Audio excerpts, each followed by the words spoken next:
A boy never returned from the school bathroom, but 6 years later, his mother scrolls through Instagram and makes a shocking discovery.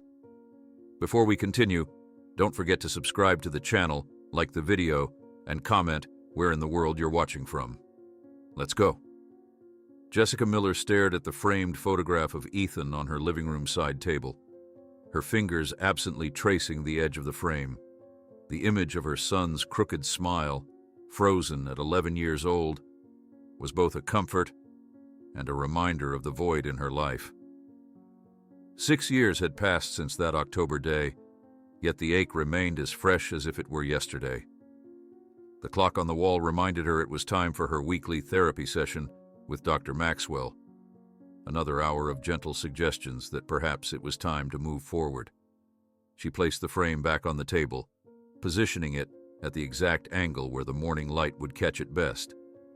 Jessica had become particular about these small rituals, as if maintaining perfect order in Ethan's memory could somehow bring order to her fractured life. Grabbing her purse, Jessica took one last look at the photograph. "I'll be back soon," she whispered, a habit she couldn't break even after all these years.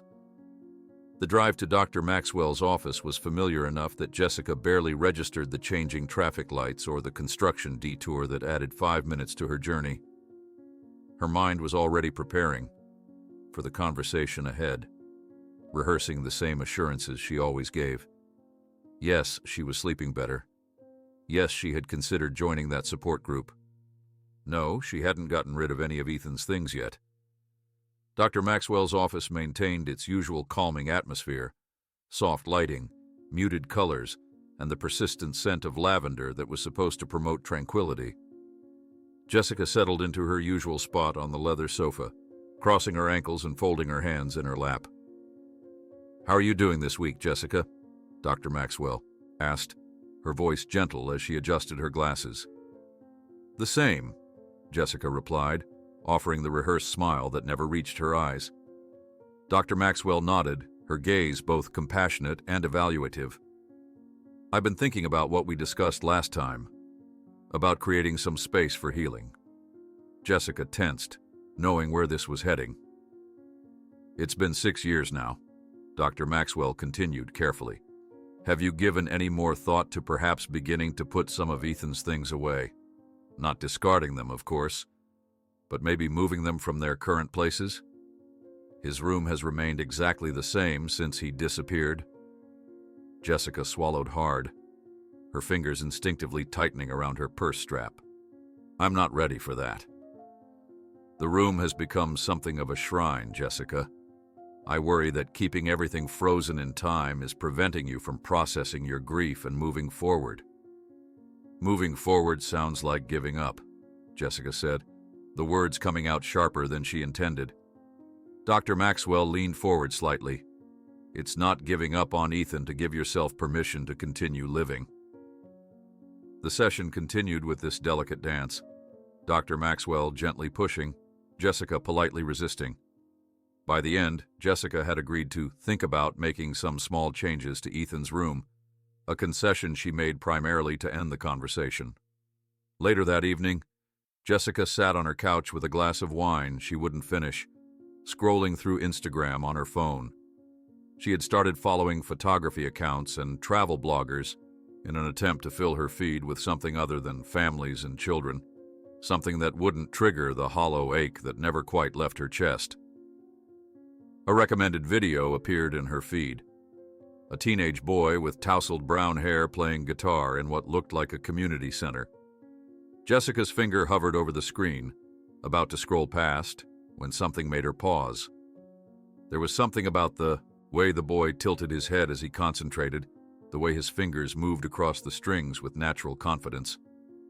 She tapped the video to expand it, and the world around her seemed to still. The boy looked about 17, with the lanky frame of someone who had recently grown several inches. He was introducing himself to the audience.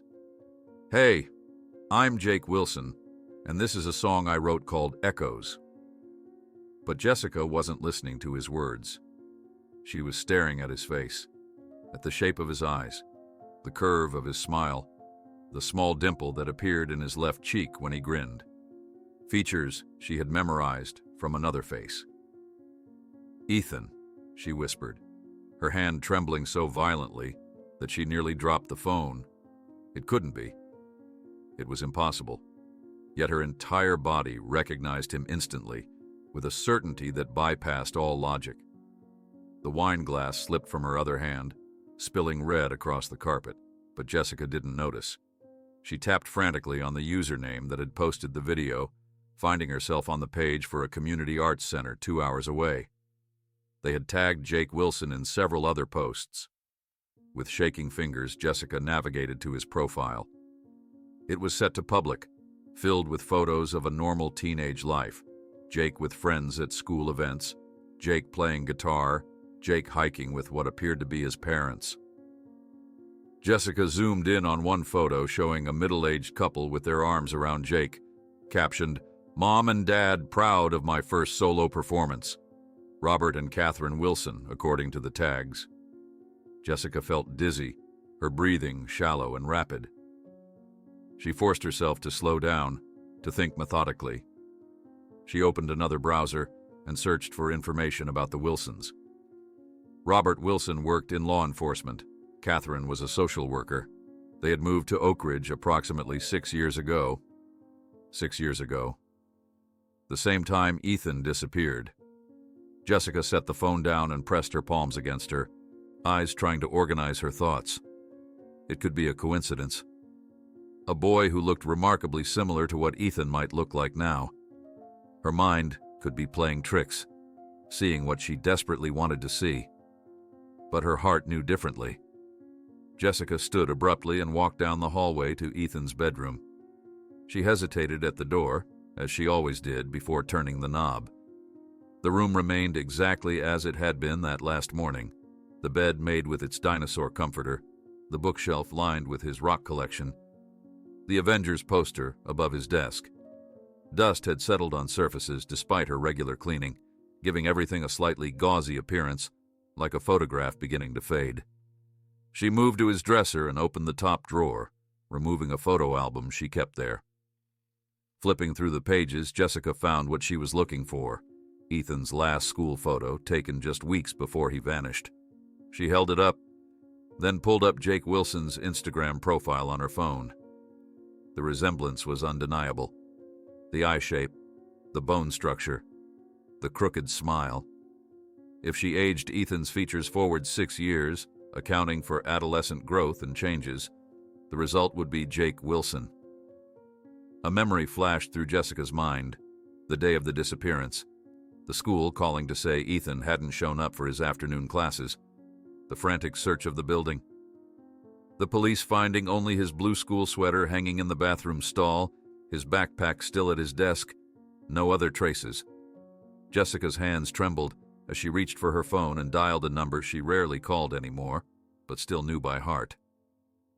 "Marcus, it's Jessica Miller." She drew a deep breath. "I need your help. I think I've found Ethan." Marcus Delaney, the now retired detective who had led Ethan's case, listened patiently as Jessica explained her discovery, her words tumbling out in a rush. He promised to look into the Wilson family immediately, but cautioned her against getting her hopes too high. "Jessica, I know you want this to be him." "It is him, Marcus. I know my son." Her voice broke on the last word. "I'll check them out. Send me the screenshots and addresses. But Jessica," his voice grew stern, "don't do anything rash. If by some miracle this is Ethan, we need to handle this carefully. The system doesn't always believe mother's intuition." "I'm not calling the police yet. I can't risk losing him again if they alert the Wilsons before we're sure." After hanging up, Jessica spent the night printing photos of Jake from his social media, placing them side by side with Ethan's childhood pictures on her dining room table. The more she compared, the more certain she became. The shape of the ears, the way his eyes crinkled at the corners when he smiled, even the way he held his hands in photos, thumbs tucked slightly inward, a habit Ethan had developed in preschool. Sleep was impossible. By dawn, Jessica had made a decision that she knew was reckless, but felt inevitable. She would drive to Oak Ridge that afternoon. She needed to see him with her own eyes, not through a screen. The 2-hour drive passed in a blur of anxiety and hope. Jessica had researched Oak Ridge High School's schedule, calculating that classes would be letting out around 3:15 p.m. She parked her car across from the main entrance at 2:45, heart hammering against her ribs as she waited. Students began pouring out of the building shortly after the bell rang, their voices and laughter carrying across the parking lot. Jessica scanned the crowd frantically, her eyes moving from face to face, and then, like an apparition stepping out of her dreams, he appeared at the top of the school steps, taller, older, but unmistakably her Ethan, laughing with a group of friends, a guitar case slung over his shoulder, completely unaware of the woman who sat watching him from across the street, silent tears streaming down her face as she finally found her son. Jessica sat frozen in her car watching Ethan, no, Jake, as he was called now, laugh with his friends on the school steps.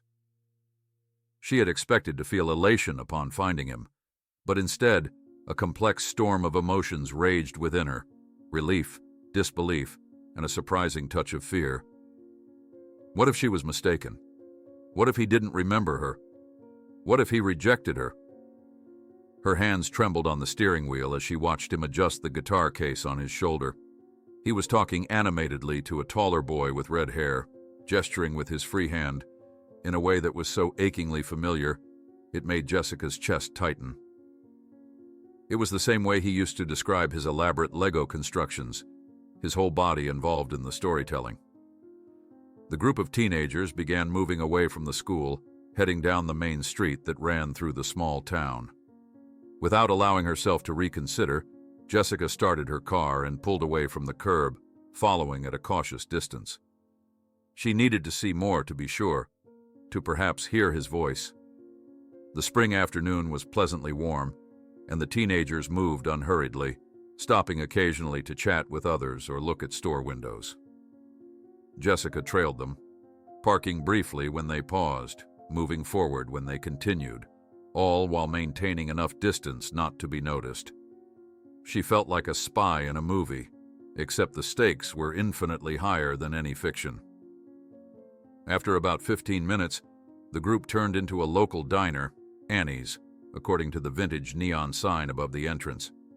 Jessica drove past slowly, noting the red booths visible through the large windows and the bustling after-school crowd inside. She found a parking spot half a block away, giving herself a moment to gather her courage. "Just act normal," she whispered to herself, checking her appearance in the rearview mirror. She looked pale and slightly wild-eyed. Taking a deep breath, she combed her fingers through her hair and wiped away a smudge of mascara beneath her right eye. The bell above Annie's door jingled as Jessica entered. The diner hummed with teenage energy, laughter, overlapping conversations, the occasional burst of music from someone's phone. She spotted Jake and his friends in a corner booth, already surrounded by milkshakes and a basket of fries. Jessica chose a small table, several booths away, positioning herself where she could observe them without being obvious. A waitress approached, and Jessica ordered a coffee she knew she wouldn't drink, her eyes repeatedly drifting to the corner booth. From this closer vantage point, the evidence was overwhelming. The way he tilted his head when listening to his friends was pure Ethan. The slight furrow between his brows when concentrating, just like when he used to work on difficult math problems at the kitchen table. Even the way he absently tapped his fingers against the table followed a rhythm Jessica recognized from years of watching her music-loving son. At one point, one of the girls in the group said something that made everyone laugh, and Jake threw his head back with a familiar, uninhibited joy that sent a shock of recognition through Jessica's body. She hadn't heard that laugh in 6 years, but her maternal heart remembered it perfectly. His friend with the red hair nudged his shoulder, saying something Jessica couldn't hear. Jake nodded, reaching for his guitar case and unzipping it. The teens at nearby tables turned to watch as he removed the instrument and positioned it on his lap. "Just a little something I've been working on," Jake said, his voice carrying across the diner. Jessica felt dizzy hearing it, deeper now, but with the same cadence, the same slight lilt at the end of sentences that had been present in Ethan's speech. His fingers moved across the strings with practiced ease, demonstrating a talent that had clearly been nurtured during these lost years. Jessica remembered how 8-year-old Ethan had begged for guitar lessons, showing an early aptitude that had amazed his teacher. Now she watched as those same hands, grown larger but still unmistakably his, created beautiful music that filled the small diner. Without realizing it, Jessica had pulled out her phone and was discreetly taking photos, zooming in to capture his expressions, his hands, the small scar near his eyebrow that he'd gotten falling off his bike when he was 7. Each detail she documented felt like reclaiming a piece of her lost child. So focused was she on her task that she didn't notice the waitress approaching until the woman spoke directly beside her. "Ma'am, is everything okay?" Jessica startled, looking up to find the waitress watching her with concern. "You haven't touched your coffee and you're—" The waitress hesitated, then gestured gently toward Jessica's face. "You're crying." Jessica touched her cheek, surprised to find it wet with tears she hadn't realized she'd been shedding. She opened her mouth to respond when her phone vibrated with an incoming message. It was from Marcus. "Leave now. Robert Wilson is the local police chief. Someone reported a suspicious woman watching teenagers. Patrol car heading your way." A cold wave of panic washed over Jessica. Of course, Robert Wilson would be in law enforcement. It explained how he had managed to create a new identity for Ethan so seamlessly. And now she had been spotted, reported. If she was caught here, questioned, everything could fall apart before she had a chance to reclaim her son. "I'm fine," she told the waitress hastily, fumbling in her purse for money. "Family issue. Just got some bad news. I need to go." She placed a $20 bill on the table, far too much for an untouched coffee, and stood abruptly, gathering her purse and phone. The sudden movement drew attention from nearby tables, including the corner booth. Jessica kept her head down, moving quickly toward the exit. In her haste, she didn't notice that Jake had set down his guitar and stood up until she collided directly with him near the door. The impact sent his guitar case, which he'd been carrying, clattering to the floor. "Oh!" Jessica gasped, instinctively reaching to steady him. For one breathless moment, they stood face to face. Jessica looked directly into the eyes she had last seen when he was 11 years old, the same deep brown with flecks of amber near the pupil. This close, there was no doubt. It was Ethan. Her Ethan. Something flickered across his features. Confusion, perhaps, or the faintest glimmer of recognition. His brow furrowed slightly, as if trying to place her face in a distant memory. In the distance, the faint wail of a police siren cut through the air. "I'm sorry," Jessica murmured, releasing his arm and bending quickly to pick up the fallen guitar case. She handed it to him, their fingers brushing momentarily. "I wasn't watching where I was going." Jake took the case, still looking at her with that puzzled expression. "It's okay," he said, his voice causing another wave of emotion to crash over Jessica. The siren grew louder, and Jessica knew she was out of time.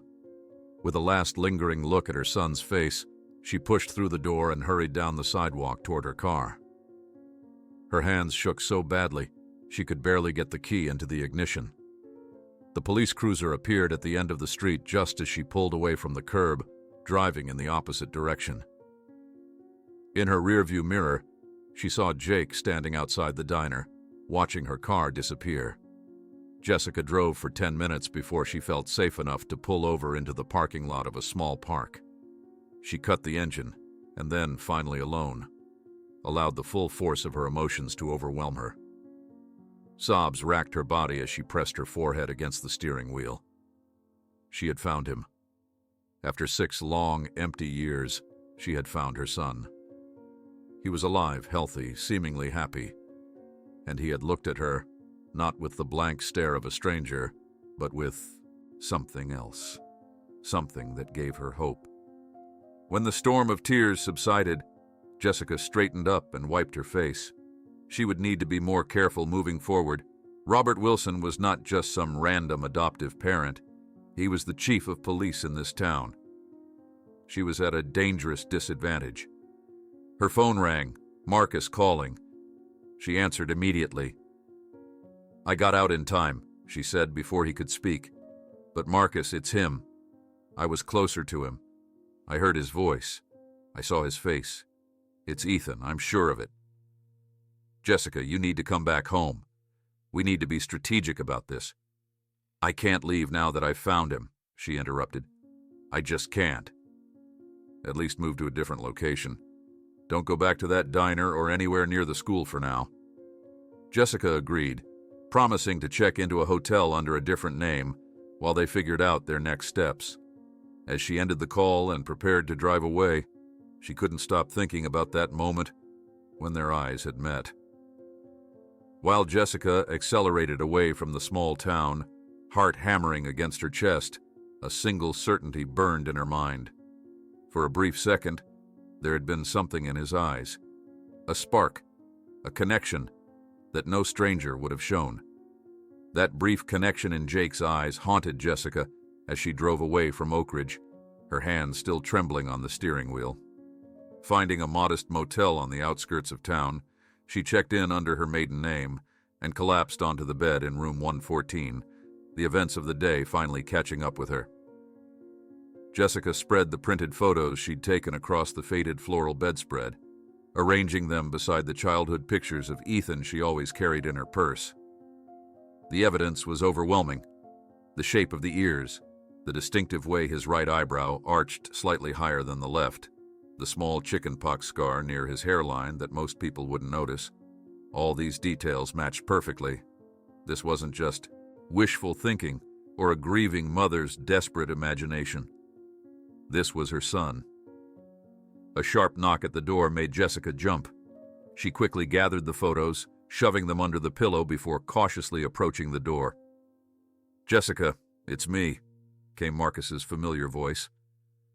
She opened the door to find the retired detective looking more haggard than usual, a thick manila folder tucked under his arm. His salt and pepper hair was disheveled, and the creases around his eyes had deepened since she'd last seen him.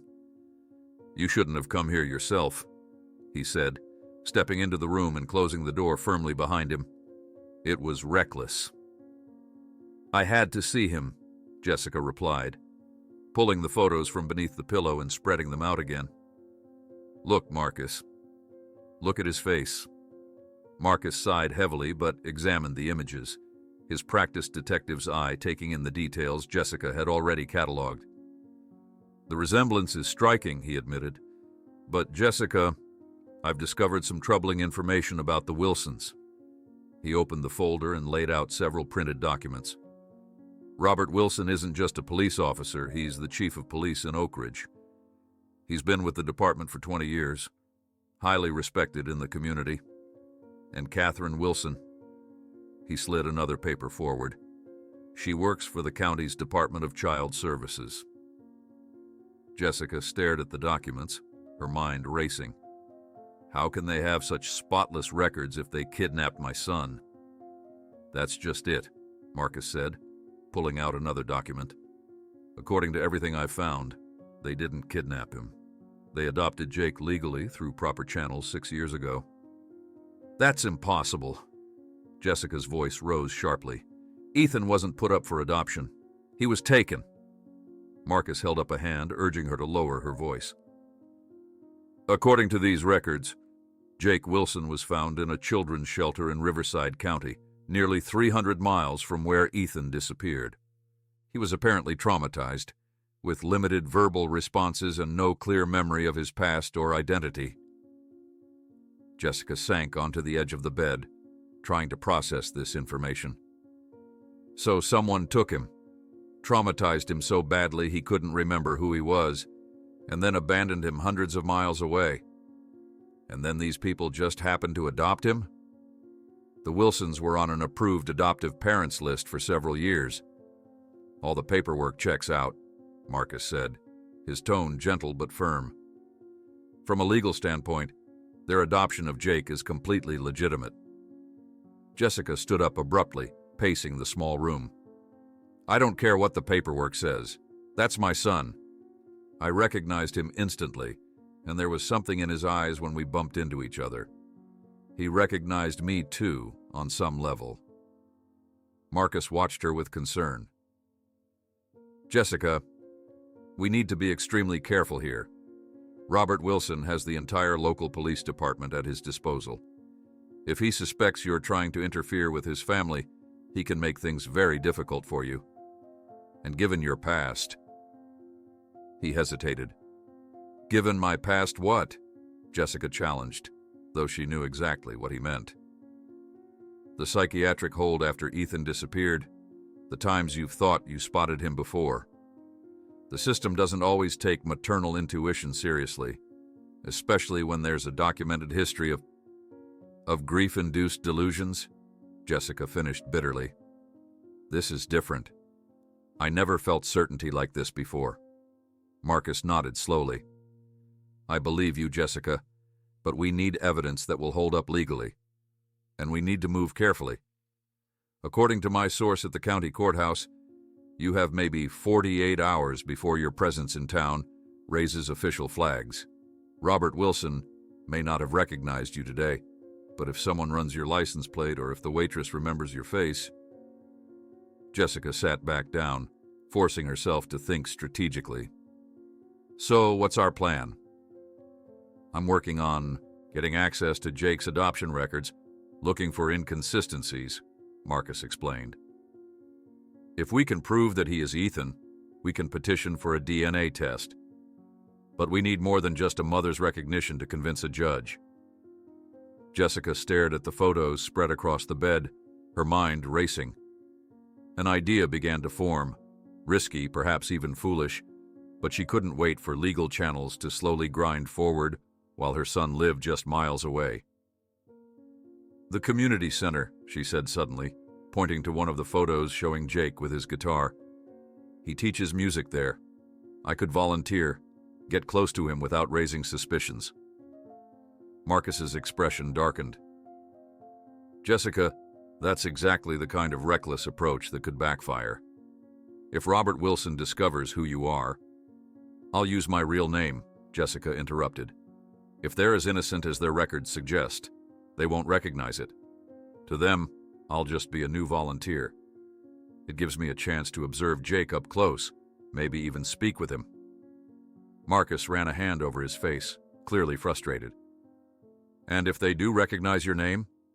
If they've researched Ethan's background? Then we'll know they have something to hide, Jessica replied firmly. Early the next morning, Jessica rose from a fitful sleep and prepared herself carefully. She chose simple, unremarkable clothes: jeans, a light blue button-down shirt, minimal makeup. At the community center's website, she completed an online volunteer application form using her real name but listing the motel's address. The Oak Ridge Community Arts Center was housed in a renovated Victorian building near the town square. Jessica arrived shortly before noon, her heart racing as she approached the reception desk and introduced herself. "Oh yes, Ms. Miller," the cheerful older woman at the desk said, checking her computer. "We got your application this morning. Perfect timing, actually. We're short-handed this week. Let me introduce you to Howard, our coordinator." Howard, a balding man in his 50s with kind eyes and paint-stained hands, gave Jessica a quick tour of the facility. "We've got visual arts studios upstairs, performance spaces on the main floor, and our music program in the basement," he explained, leading her down a staircase. Jessica's pulse quickened as they approached the music rooms. Through a small window in one door, she could see a group of younger children sitting in a circle, and standing in the center, demonstrating chord positions on his guitar, was Jake. "That's our star youth instructor," Howard said proudly, following her gaze. "Jake Wilson. Incredible talent. He teaches beginners on Tuesdays and Thursdays, and he's part of our community orchestra too." Jessica watched, mesmerized as Jake patiently showed a young girl how to position her fingers on the fretboard. The gentleness in his instruction, the encouraging smile when the child managed to produce a clear note. These were facets of Ethan she recognized, qualities that had always been part of him. "Would you like to help with the music program?" Howard asked.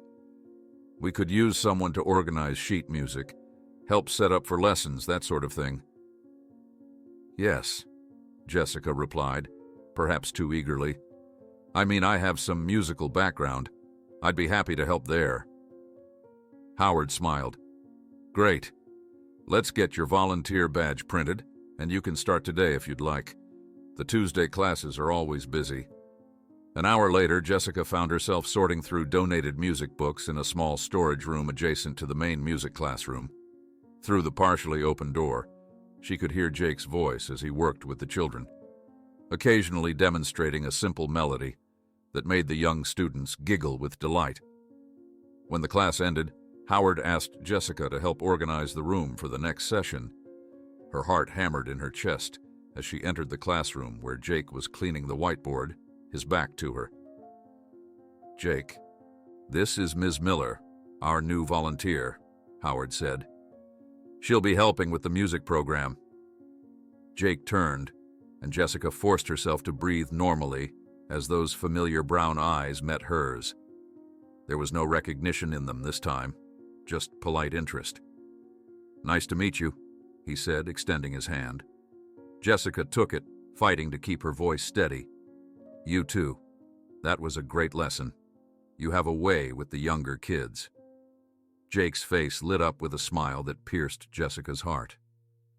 "Music makes everything easier to understand. It's like a language everyone can speak, you know?"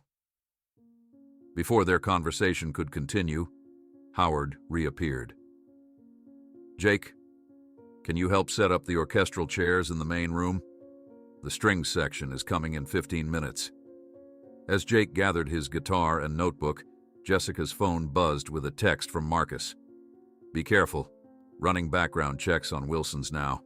Something doesn't add up." Jessica put her phone away, watching as Jake left the room. She had to find a way to talk to him again, to look for any signs that somewhere, buried beneath layers of new memories, Ethan still existed.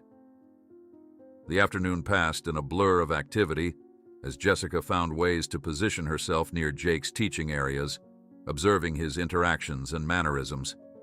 Each gesture, each laugh only confirmed her certainty. This was Ethan, somehow living another life, with no awareness of his true identity.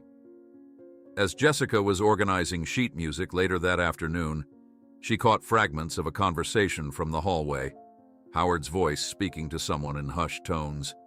"Check her credentials," and something familiar about her.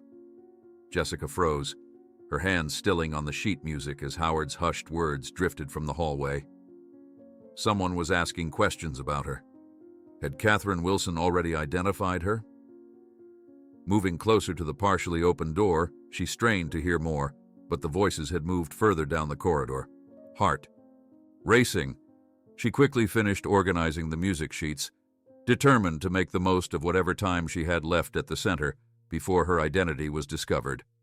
At 4 o'clock, Jessica was assigned to help prepare the main music room for an advanced youth class. As she arranged chairs in a semicircle, the door opened, and Jake entered, guitar case slung over his shoulder. He paused, seeming surprised to find her there alone. "Oh, hi, Ms. Miller," he said, his voice carrying that same cadence that had belonged to Ethan. "Howard said I should set up early today. We've got some new arrangements to work on." Jessica nodded, trying to appear casual while her heart hammered in her chest. "I'm just finishing up with these chairs. Do you need them arranged differently?" Jake shook his head and moved to the front of the room, setting down his case and removing his guitar. As he began to tune the instrument, Jessica searched desperately for a way to extend their interaction, to find some connection to the boy he had been. "That's beautiful craftsmanship," she commented, nodding toward the guitar. "How long have you been playing?" Jake's fingers moved deftly across the strings as he replied, "As long as I can remember. Well..." He hesitated, a slight frown crossing his features. "As long as I can remember clearly, I guess." Jessica's pulse quickened at this opening. "What do you mean?" Jake shrugged, focusing intently on adjusting a tuning peg. "Just that my memories only really start around when I was 11. There was an accident, they tell me. That's why my parents adopted me." "I'm sorry," Jessica said softly, moving slightly closer. "That must be difficult." "It's okay. The Wilsons, my parents, they've been great." He strummed a chord, his fingers forming the shape with practiced ease. "Music's been the one constant thing. Even when I couldn't remember much else, I could still play." Jessica watched him, noticing the distinctive way his fingers moved across the fretboard, a technique she'd seen before, when 8-year-old Ethan had taken his first lessons with Mr. Abernathy, the retired musician who lived next door to them. "That style of finger-picking," she said, keeping her voice conversational despite her racing thoughts. "It's unusual. Who taught you?" Jake's hands paused on the strings, his brow furrowing slightly. I don't know, actually. I've just always played this way since I can remember. But like I said, my memories only really start around when I was 11. The door opened before Jessica could respond, and Howard entered with a group of teenage musicians. Jake turned his attention to them, leaving Jessica to finish arranging the chairs, her mind whirling with what she'd just heard. His technique, so distinctive, so familiar, was something he couldn't explain. A muscle memory from his life as Ethan, preserved even when his conscious memories had been erased. As the students settled in, Jessica lingered at the back of the room, watching as Jake demonstrated a complex chord progression. His entire demeanor changed when he played, becoming more confident, more himself, more Ethan. The way he tilted his head while concentrating, the slight furrow between his brows, these were all gestures she had cataloged in her heart over 11 years of motherhood. The familiar ache of loss rose in Jessica's throat as she watched this stranger, who was somehow still her son. What had happened to him? How had he become Jake Wilson, with no memory of his life as Ethan Miller? Jessica was so absorbed in her observations that she didn't immediately notice the woman who entered the room, quietly, standing near the door with crossed arms. Only when Howard greeted her did Jessica turn and feel an icy shock of recognition. "Mrs. Wilson." "What a surprise," Howard said warmly. Catherine Wilson was a slender woman in her early 40s, with shoulder-length blonde hair and sharp, observant eyes. She smiled at Howard, but her gaze quickly found Jessica, lingering with thinly veiled suspicion.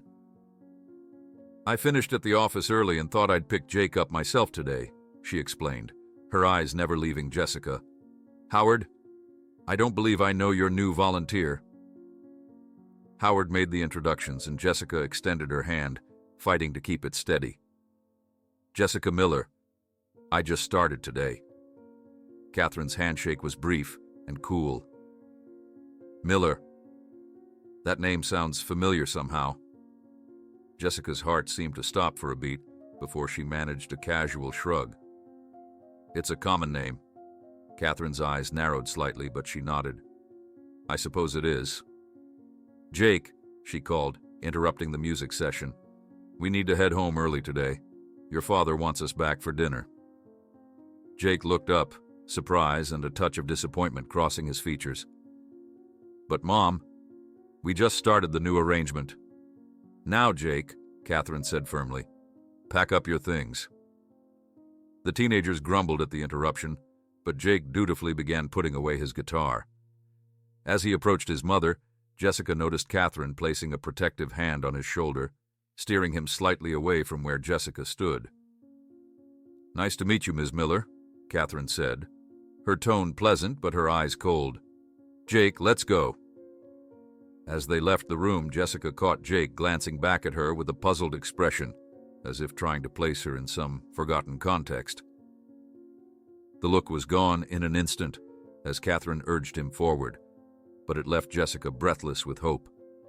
There was something there, some buried recognition that even years of separation couldn't completely erase.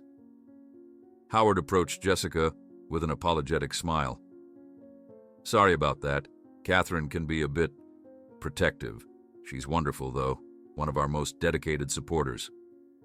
Jessica merely nodded, unable to trust her voice.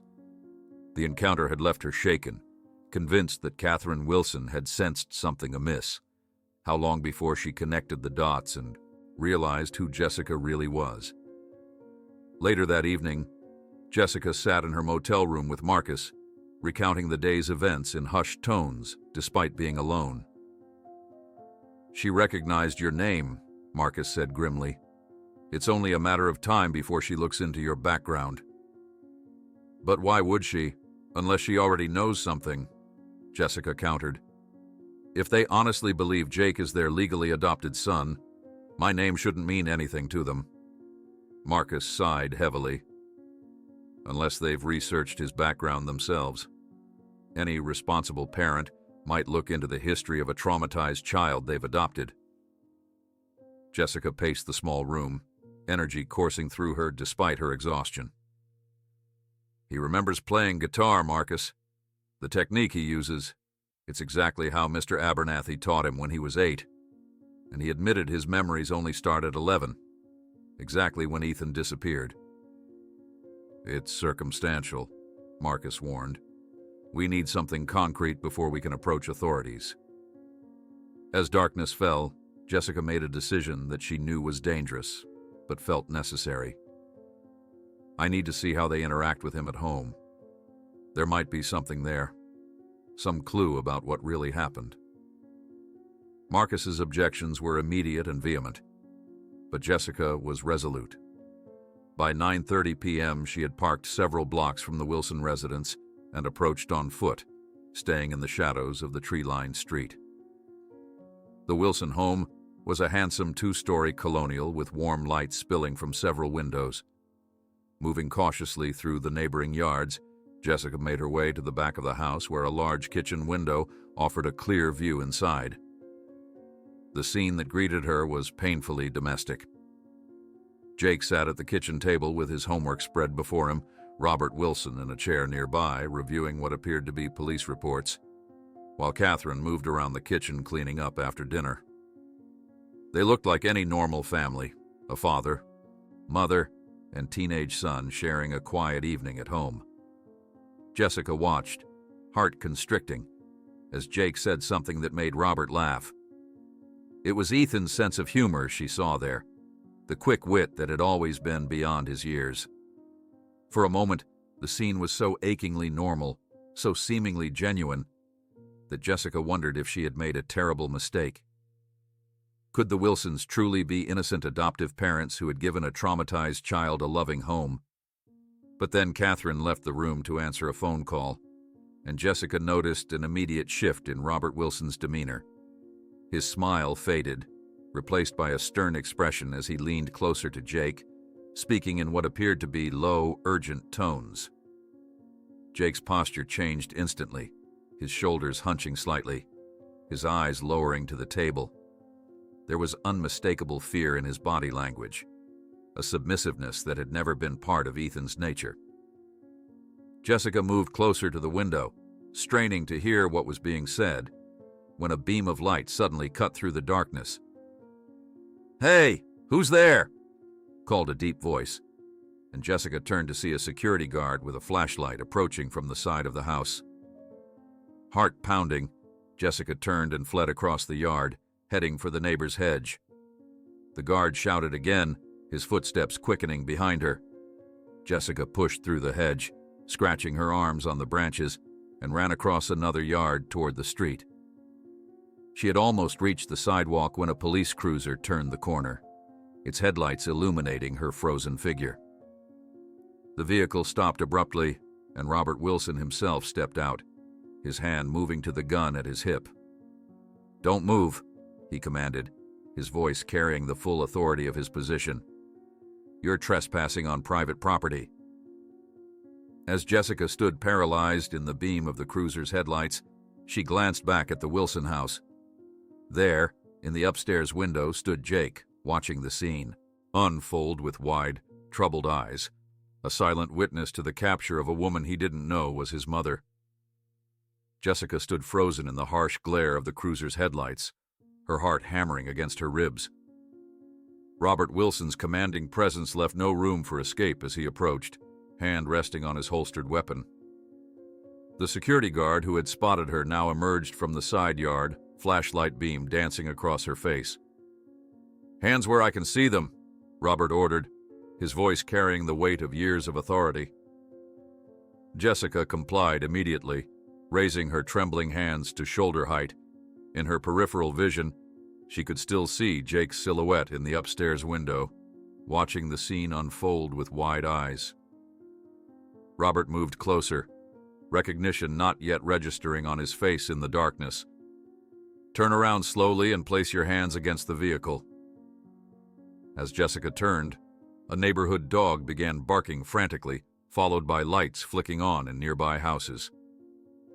Robert handcuffed her efficiently, his movements practiced and impersonal.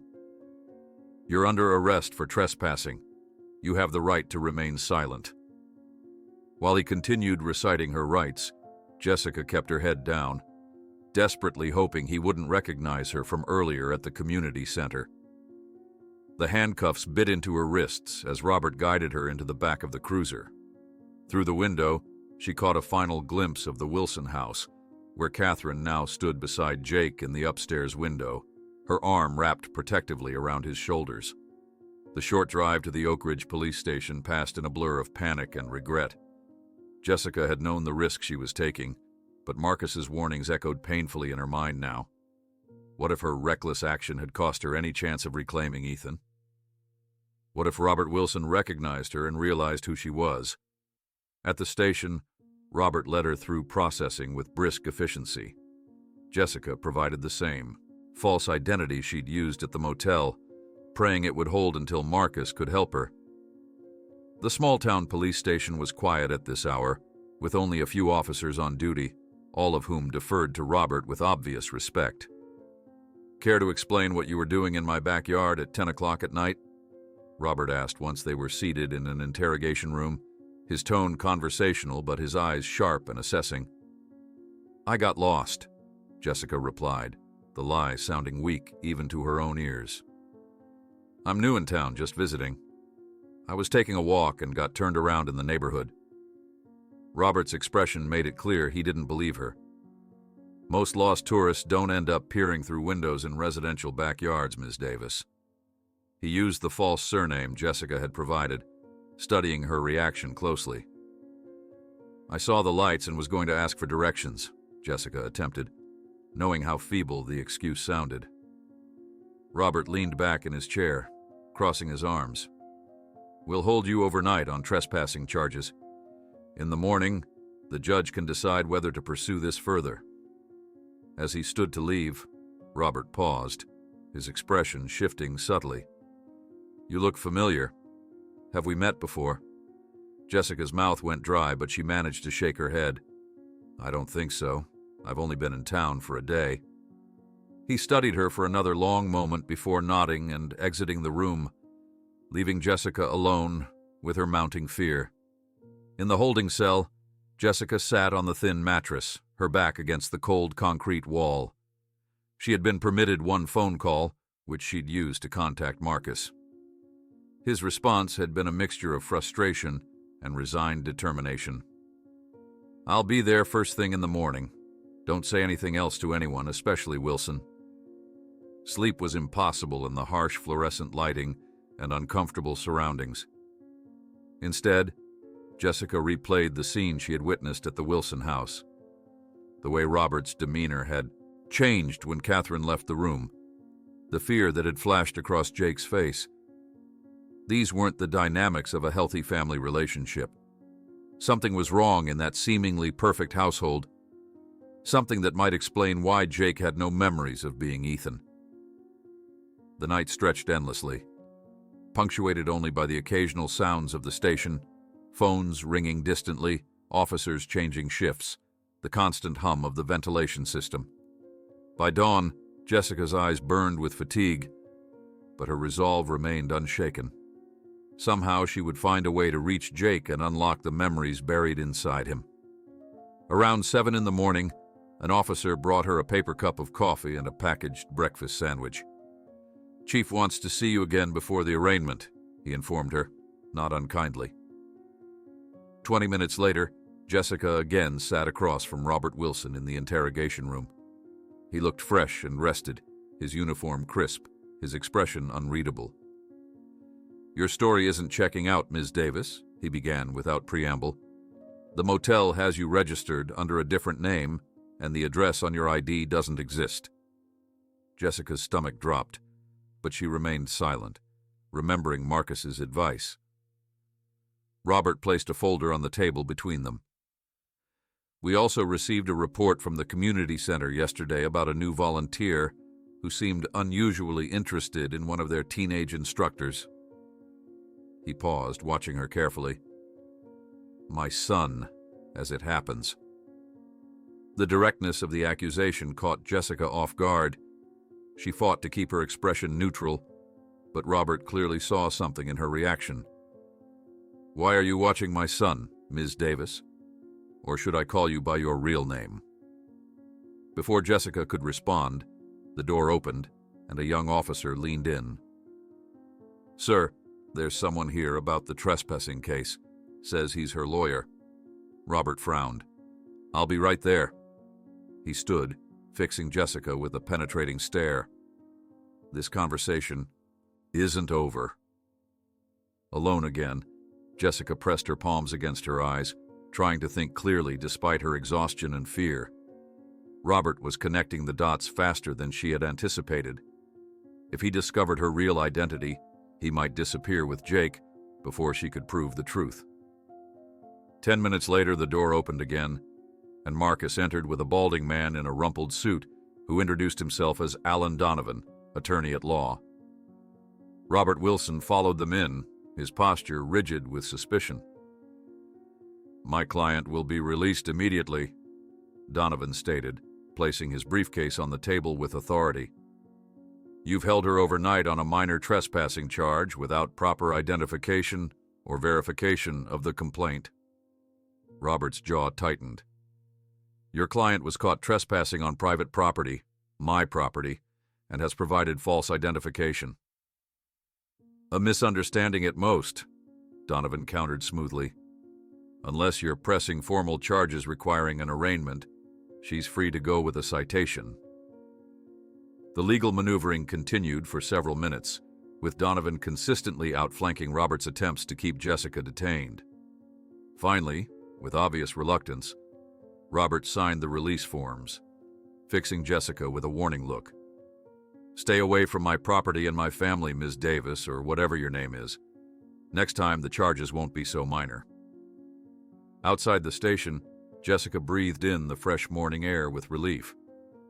"Thank you," she said to Donovan, who nodded briskly before excusing himself to another appointment. Marcus guided her to his car, parked a block away. "That was too close," he muttered, as they drove away from the station. "Robert Wilson isn't just suspicious anymore.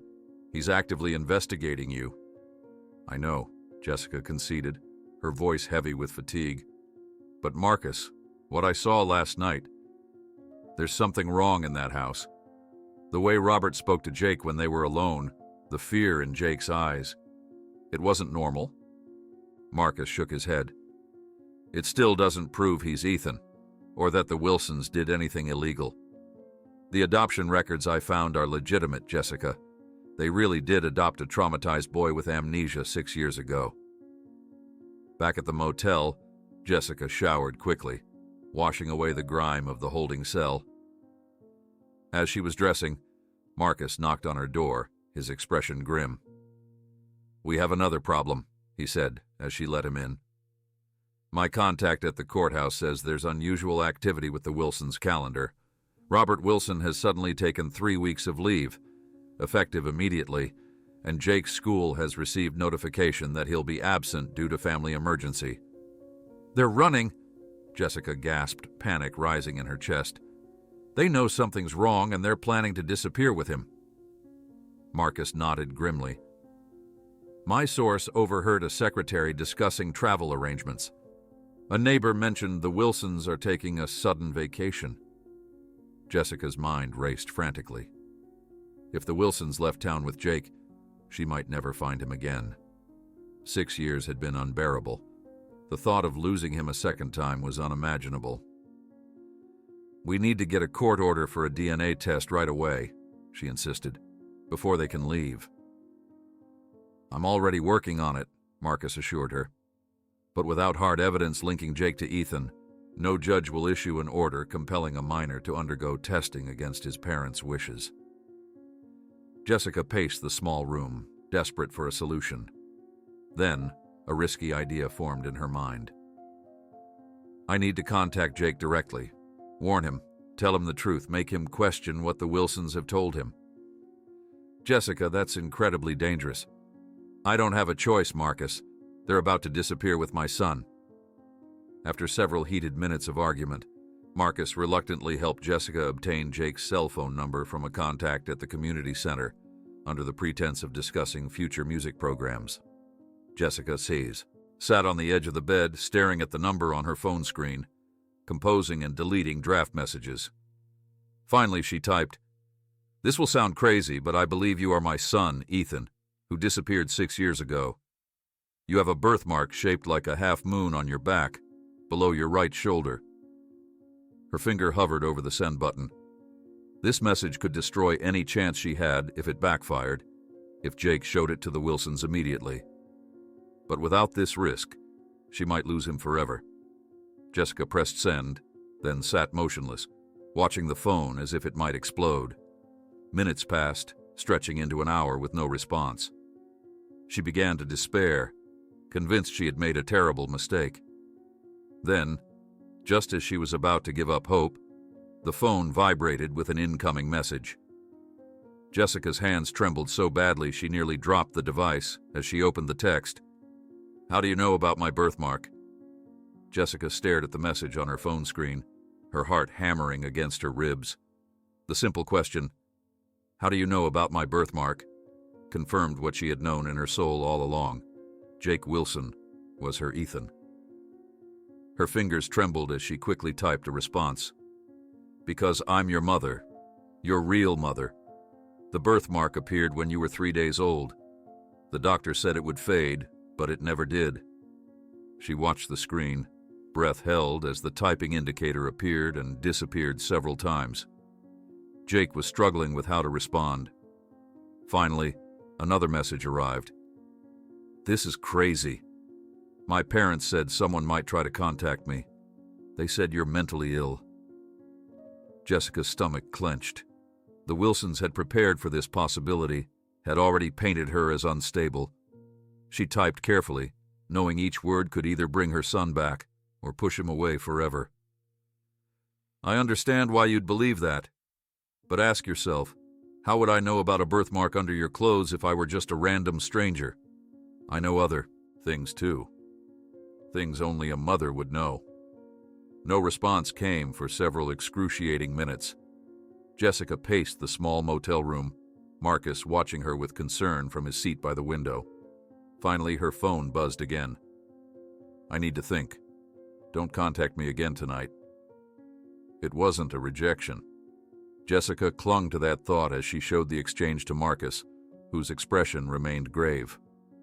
"He didn't immediately tell his parents," Marcus noted. "That's something." "He's confused," Jessica said, hope coloring her voice. "The birthmark got to him. He knows there's no way I would know about it otherwise." Marcus nodded slowly. "We need to prepare for what comes next. If Jake reaches out again, we need a plan. If he goes to the Wilsons instead, we need to be ready for that too." The night passed with agonizing slowness.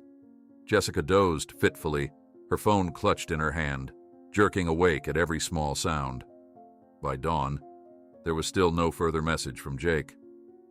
Marcus arrived early with coffee and a grim expression. "Robert Wilson called in his entire command staff for an emergency meeting this morning. Something's happening. They're accelerating their plans to leave, Jessica said, cold dread washing over her. We need to move faster. Together, they drove to the county courthouse, where Marcus had arranged an emergency hearing with Judge Caroline Mendez, a former colleague known for her fairness. The hastily assembled legal team, Marcus, Alan Donovan, and a child welfare advocate named Diane Mitchell, huddled with Jessica in a conference room, preparing their case. Without DNA testing, this is incredibly difficult, Alan warned. We're asking a judge to interfere with what appears to be a legally valid adoption based largely on maternal recognition and a birthmark. And the timing issues, Marcus added. The fact that Jake appeared in a shelter shortly after Ethan disappeared, with similar physical characteristics and no memory. It's circumstantial, Alan admitted. A good judge might grant us a DNA test based on reasonable suspicion, but it's far from certain. At 11 o'clock, they entered the courtroom to find it nearly empty, except for court personnel. Jessica's hopes rose briefly at the Wilsons' absence. Perhaps they weren't contesting this.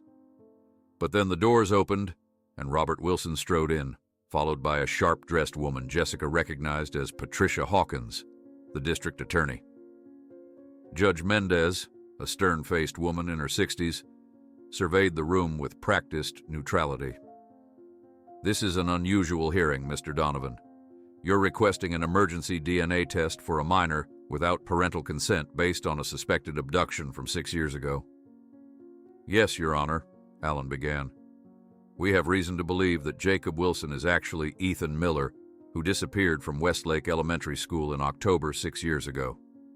The timing of his disappearance and Jacob's subsequent appearance in a children's shelter, his physical similarities, and specific identifying markers like a distinctive birthmark all point to— Objection, Your Honor, Hawkins interrupted, rising from her seat. This petition is nothing more than harassment of Chief Wilson and his family by a troubled woman who tragically lost her son years ago. The Wilsons legally adopted Jacob through proper channels. His adoption file contains medical records documenting his birthmark. There's nothing suspicious about adoptive parents knowing their child's physical characteristics. Your Honor, Marcus stepped forward. I was the lead detective on Ethan Miller's disappearance. The coincidences here are too significant to ignore. We're simply asking for a DNA test to either confirm or eliminate the possibility. Judge Mendez frowned. Mr. Wilson, you've chosen not to bring your son to this hearing? Robert Wilson stood, his posture rigid with authority. My son is at home with his mother, Your Honor. He's been deeply disturbed by Ms. Miller's stalking behavior. Last night, he received inappropriate text messages from an unknown number, which we believe was Ms. Miller, making bizarre claims about being his mother. Jessica fought to keep her composure as Wilson continued. Jacob has a traumatic pre-adoption history. He suffered severe psychological trauma before coming to us, resulting in memory loss. Ms. Miller's harassment has triggered anxiety episodes. Our family therapist has advised limiting his exposure to these false claims. Judge Mendez turned to Jessica. Ms. Miller, these are serious allegations. What evidence, beyond the birthmark and timing, supports your belief that Jacob Wilson is your son? Jessica stood, fighting to keep her voice steady. Your Honor, when I saw Jacob, at the community center, he played guitar with a very specific finger-picking style. It's exactly how Mr. Abernathy, our neighbor, taught Ethan when he was 8. Jacob also told me himself that his memories only begin at age 11, exactly when Ethan disappeared. Circumstantial at best, Hawkins countered. Many guitarists use similar techniques, and traumatic amnesia often creates a clear dividing line in memory. The debate continued for another hour, legal arguments flowing back and forth while Jessica felt her hopes diminishing with each exchange. Judge Mendez's expression grew increasingly skeptical as Hawkins systematically dismantled each piece of Jessica's circumstantial evidence. The Wilson adoption is legally impeccable, Hawkins emphasized. To subject a minor to DNA testing against his parents' wishes requires substantial evidence, not a grieving mother's wishful thinking. Finally, Judge Mendez cleared her throat. While I sympathize with Ms. Miller's loss, I cannot find sufficient cause to order a DNA test without more substantial evidence. The Wilson adoption appears legitimate, and disrupting their family based on these limited connections would not serve justice or the child's best interests. The words hit Jessica like physical blows. She gripped the table to steady herself as the judge continued. However, Judge Mendez added, I am troubled by the coincidental timing and physical similarities. Mr. Wilson, would you voluntarily consent to DNA testing to put this matter to rest? Robert Wilson's face remained impassive. With respect, Your Honor, subjecting our son to this process would only reinforce the false narrative Ms. Miller has created and potentially cause him further psychological harm. Our priority must be protecting Jacob from this continued harassment. Judge Mendez nodded slowly. I understand your position. The petition for mandatory DNA testing is denied at this time. Ms. Miller, I must warn you that any further contact with the Wilson family could result in stalking charges. Outside the courthouse, Jessica collapsed onto a bench, devastation washing over her in waves. They're going to take him away again, Marcus. They'll disappear and I'll never find him. Marcus sat beside her, his weathered face creased with concern. We're not giving up. The judge may have denied the DNA test, but she was troubled by the coincidences. We just need more evidence. Jessica's phone buzzed in her pocket. With trembling hands, she withdrew it, expecting a message from her lawyer or perhaps her therapist, whom Marcus had contacted earlier. Instead, she saw an unknown number, different from the one she'd used to text Jake previously. I need to see you. Alone. Westridge Park by the bandstand, 4 p.m. It's him, Jessica whispered, showing Marcus the message. He wants to meet. Marcus looked alarmed. Jessica, this could be a trap. Robert Wilson could be using this to catch you violating the judge's warning. Or it could be Jake reaching out because he has doubts, Jessica countered. I have to go, Marcus. This might be my only chance. After heated debate, they developed a cautious plan. Marcus would position himself inconspicuously in the park to watch for police presence, while Jessica would meet Jake as requested. If anything seemed suspicious, she would leave immediately. At 3:45, Jessica arrived at Westridge Park, her nerves stretched to breaking point. The bandstand stood in the center of a grassy area, visible from multiple angles. Not ideal for a clandestine meeting, but at least public enough that Robert Wilson wouldn't attempt anything drastic. She sat on a bench with a clear view of the approaches to the bandstand, scanning each new arrival anxiously. At precisely 4:00, she spotted him. Jake walking alone across the lawn, hands shoved in his pockets, shoulders hunched as if carrying a great weight. He looked around cautiously before climbing the steps to the bandstand. Jessica rose and walked toward him, her heart pounding so loudly she was sure he could hear it. As she climbed the steps, Jake turned to face her, his expression a mixture of fear, confusion, and something else. A desperate need for answers. You came, Jessica said softly, stopping several feet away to give him space. Jake nodded, studying her face intently. My parents said you're a woman mentally disturbed who lost a son and now stalks teenagers. Jessica stood frozen in place, the accusation hanging in the air between them. A gentle breeze rustled through the trees surrounding the bandstand, carrying the distant sounds of children playing elsewhere in the park. She took a deep breath, choosing her words carefully. I understand why they'd say that, she replied softly. But Jake, I need you to listen to your own instincts right now. Why did you ask to meet me if you believe I'm just some disturbed woman? Jake shifted uncomfortably, his hands fidgeting with the zipper of his jacket. Because of the birthmark. No one outside my family knows about it. And he hesitated, glancing around as if afraid someone might be listening. I've been having these dreams lately, ever since I saw you at the diner. Jessica's heart raced, but she forced herself to remain calm, not wanting to overwhelm him. What kind of dreams? Weird flashes, things that don't make sense with my life. Jake's brow furrowed as he struggled to articulate the fragments of memory surfacing in his mind. There's always this blue sweater. I'm taking it off in a bathroom, and a woman with red hair is calling a name. Not Jake. Something else. Jessica swallowed hard against the lump forming in her throat. Ethan, she whispered. She's calling for Ethan. Jake's head snapped up, his eyes widening. How did you know that? Because I'm that woman, Jake. I'm the woman with the red hair. Jessica took a careful step forward, maintaining enough distance not to frighten him. Your real name is Ethan Miller. You disappeared from Westlake Elementary School 6 years ago on October 12th. You left only your blue school sweater hanging in the bathroom stall. Jake staggered slightly, his hand reaching out to steady himself against the bandstand railing. His face had gone pale, and Jessica fought against the maternal instinct to rush forward and support him. No, he said, but his voice lacked conviction. My parents told me I was found in a shelter, that I was traumatized and couldn't remember anything. Ethan, Jessica said gently, your bedroom still exists exactly as you left it that day. Your rock collection is still arranged by type on the shelf.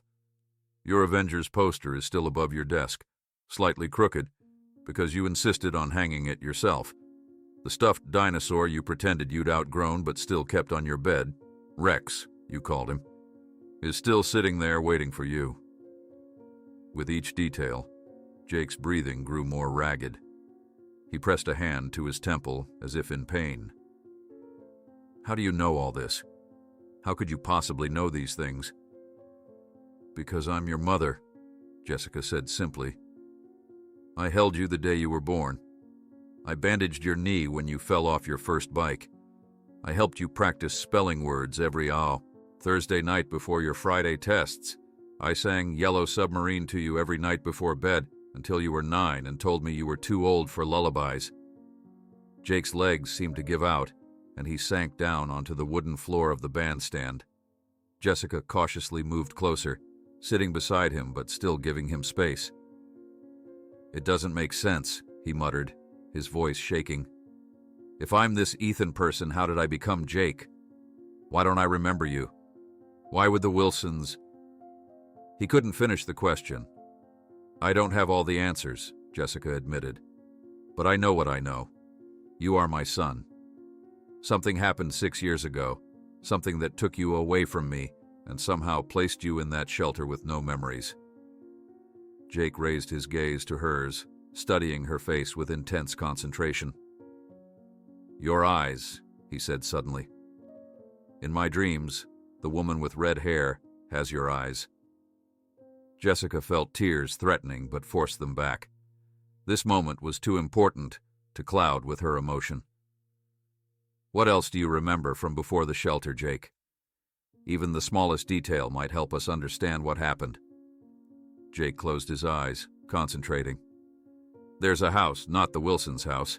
A blue bedroom with stars on the ceiling. A woman, you, I guess, reading a book about dinosaurs. A dog barking next door every morning. His eyes opened suddenly. Did we have a neighbor with a dog? Mrs. Peterson's terrier, Jessica confirmed, her voice thick with emotion. You used to complain that he woke you up too early on weekends. Jake's hands began to tremble as reality started to fracture around him. This can't be happening.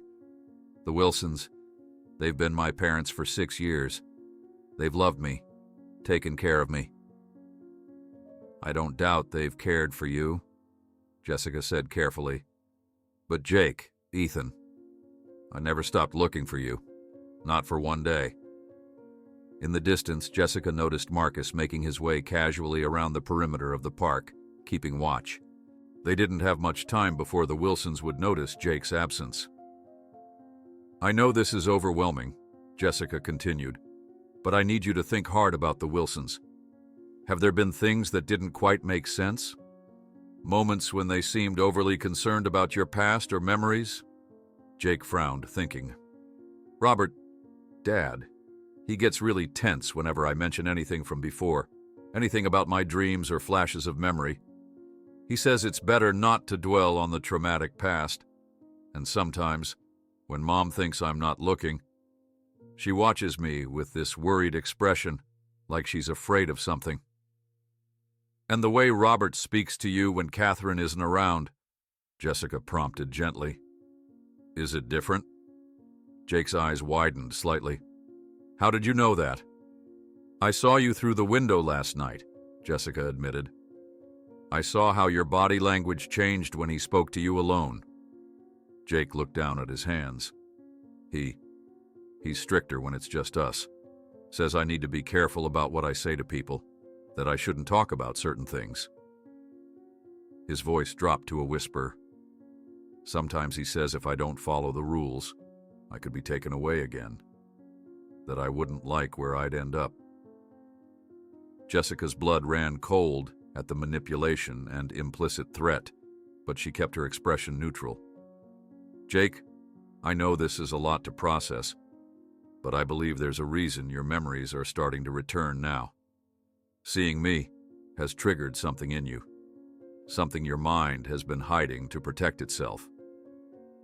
As if on cue, Jake winced, pressing his palms against his temples. My head. It hurts when I try to remember more. That can happen with traumatic memories, Jessica explained. Your mind built walls to protect you. Jake looked up at her, vulnerability etched across his features. If what you're saying is true, if I really am Ethan, then what happened to me? Who took me from that bathroom? Jessica reached into her purse and withdrew a small photo album. This is you at your 10th birthday party, and this is your school photo from the month before you disappeared. She handed him the album, watching as his hands trembled taking it. Jake flipped through the photos, his breathing becoming more erratic with each image. This is me, he whispered, tracing a finger over a photo of young Ethan grinning with a missing front tooth.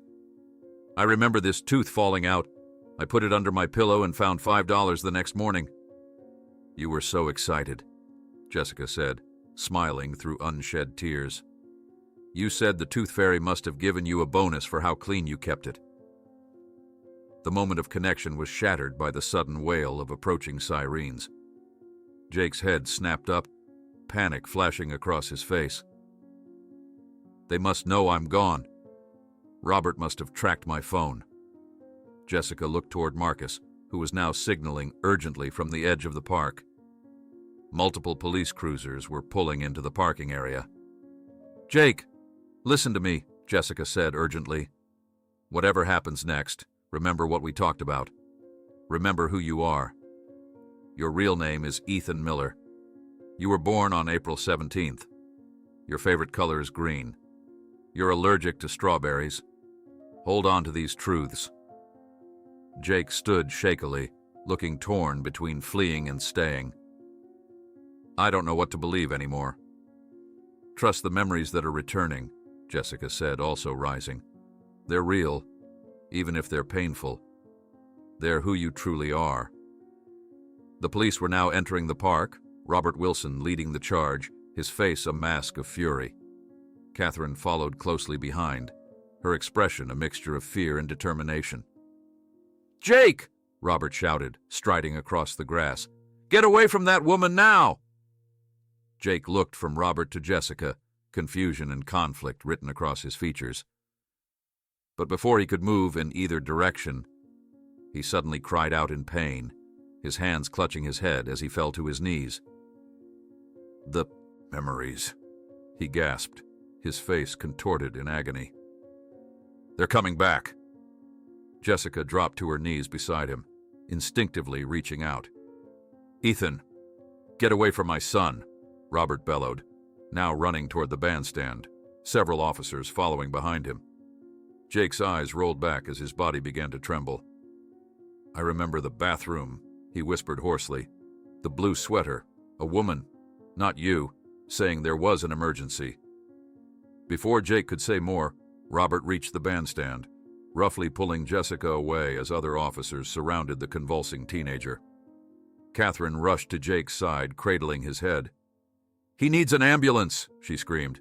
"He's having some kind of seizure." As officers handcuffed Jessica, she caught fragments of radio chatter. "Taking the boy to Memorial Hospital. Possible psychotic break. Dr. Linden standing by." Jessica was marched toward a waiting police cruiser, catching one last glimpse of Jake being loaded onto a stretcher, his body still trembling as Catherine hovered protectively beside him. "The Wilson boy is en route to Memorial with his mother," an officer reported into his radio as Jessica was placed in the back of the cruiser. "Chief Wilson says to divert to County Line and proceed to Ridgewood Psychiatric for emergency treatment." Jessica's blood ran cold as she realized what was happening. In the chaos of Jake's collapse, the Wilsons had seized their opportunity. They were taking him away, out of the county, to a facility where they could control the narrative and possibly suppress the memories that had begun to surface. Flanked by 2 officers, Jessica was marched into the county courthouse, the weight of handcuffs digging into her wrists. The officers guided her into a wood-paneled courtroom where a crowd of reporters had already gathered, their whispers creating an unsettling backdrop to the proceedings. She scanned the room frantically, hoping to see a friendly face among the sea of strangers. Her heart sank when she spotted Robert Wilson sitting at the prosecutor's table, his uniform crisp and authoritative. The message she'd overheard in the police cruiser echoed in her mind. Wilson boy en route to Ridgewood Psychiatric. They were taking Jake, Ethan, somewhere she couldn't reach him, somewhere they could control the narrative completely.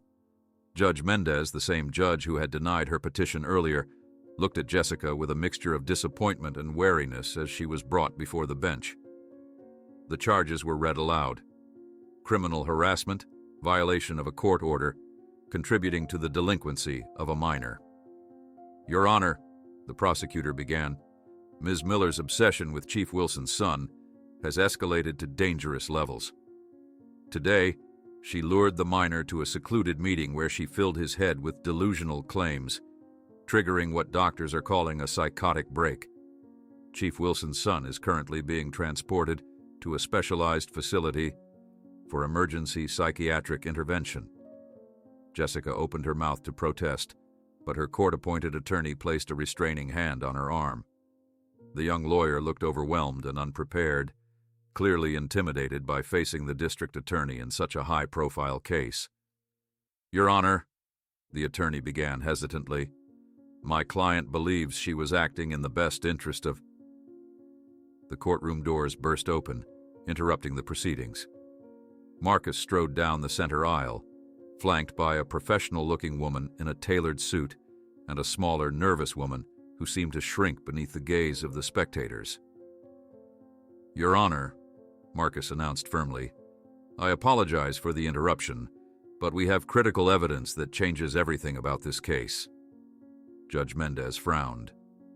"Mr. Delaney, this is highly irregular. If you have evidence pertinent to Ms. Miller's charges, you should have submitted it through proper channels. This evidence came to light less than an hour ago, Your Honor," Marcus replied. "And it's time-sensitive, given that Jacob Wilson is currently being transported out of your jurisdiction." The judge sighed. "Approach the bench, all parties." Jessica watched with bated breath as Marcus, the prosecutor, and her attorney huddled before the judge. After several minutes of heated whispering, Judge Mendez banged her gavel. "We'll take a 30-minute recess. Bailiff, please secure the courtroom. No one enters or leaves until we reconvene." In a small conference room adjacent to the courtroom, Jessica sat across from Marcus, her handcuffs removed, but the door guarded by a bailiff. "What's happening, Marcus?" she asked urgently. "Who are those women?" Marcus's face was grave, but there was an undercurrent of triumph in his eyes. "The woman in the suit is Dr. Eleanor Chen, a neuropsychiatrist specializing in childhood trauma and memory disorders. And the other woman," he hesitated, "is Claire Thompson, former substitute teacher at Westlake Elementary. Jessica's mind reeled as she processed this information. Claire Thompson, the substitute who disappeared the same day as Ethan? Marcus nodded. We found her working under a false identity in a school district 3 hours from here. Jessica, she's confessed to everything. Before Jessica could respond, the door opened and Dr. Chen entered, followed by a visibly distressed Claire Thompson. The former teacher's eyes were red-rimmed, her hands shaking as she clutched a tissue. Ms. Miller, Dr. Chen began in a calm, professional tone, I understand this is extremely difficult, but we need Ms. Thompson to explain what happened 6 years ago directly to you before she testifies. Are you prepared to hear this? Jessica's throat constricted, but she nodded, fixing her gaze on the woman who had apparently stolen her son. Claire Thompson couldn't meet Jessica's eyes. I'm so sorry, she whispered, her voice breaking. I wasn't well. I had lost my own son 2 years earlier. Drowning accident. He was 11, the same age as Ethan. The pieces began to fall into place in Jessica's mind as Claire continued, her words tumbling out between suppressed sobs. I'd been off my medication for months. When I started substitute teaching at Westlake, I noticed Ethan. He looked so much like my Michael. Same smile, same eyes. I convinced myself it was a sign, that he was meant to be mine. Jessica's hands clenched into fists as rage coursed through her, but she remained silent, letting the woman continue. That day I saw him go into the bathroom. I waited until the hallway was empty, then told him through the door that there was an emergency, that his mother had been in an accident. Claire's voice dropped to a whisper.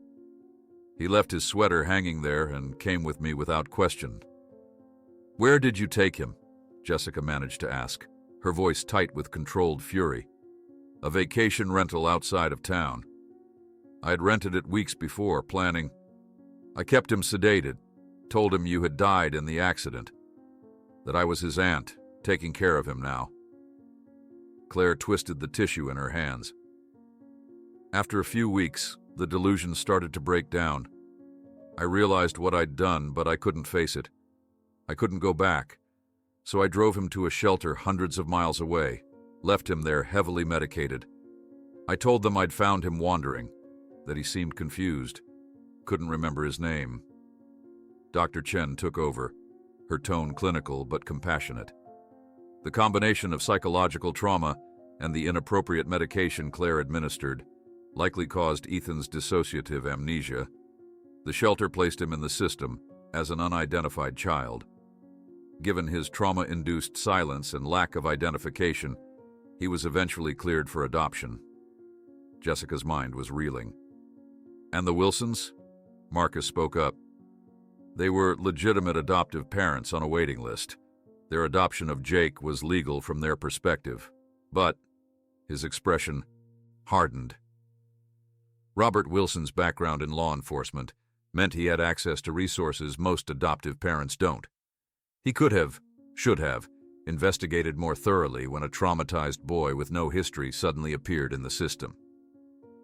We believe, Dr. Chen added carefully, that Robert Wilson suspected Jake's background might be complicated, but chose not to dig too deeply. By the time Jake was placed with them, he had no conscious memories of his life as Ethan. The Wilsons provided stability, and in their minds, they were protecting a traumatized child. Jessica struggled to process these revelations. The Wilsons hadn't kidnapped Ethan themselves, but they had chosen willful ignorance over finding the truth. They had built their family on a foundation of half-truths and active suppression of Jake's memories. The bailiff knocked on the door, informing them that court was reconvening. As they filed back into the courtroom, Jessica noticed Robert Wilson's face drain of color when he spotted Claire Thompson. The district attorney was leaning toward him, whispering urgently, clearly unprepared for this development. Judge Mendez called the court to order. I understand we have new testimony pertinent to not only Ms. Miller's charges, but to the identity of the minor Jacob Wilson. Ms. Thompson, please approach the stand. As Claire took the oath, the courtroom fell into stunned silence. She recounted her crime, her subsequent flight, and her years living under a false identity, consumed by guilt. The medical records she had preserved, now presented as evidence, showed the medication she had administered to Ethan. Drugs that explained his memory loss. Dr. Chen provided expert testimony on how such trauma could create a complete break in identity, explaining how seeing Jessica could have triggered the return of Ethan's buried memories. Robert Wilson sat rigid throughout the testimony, his face a mask of conflicting emotions.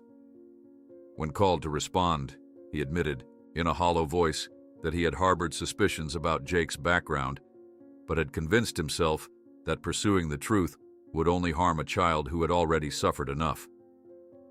"We loved him," Wilson said, his composure finally cracking.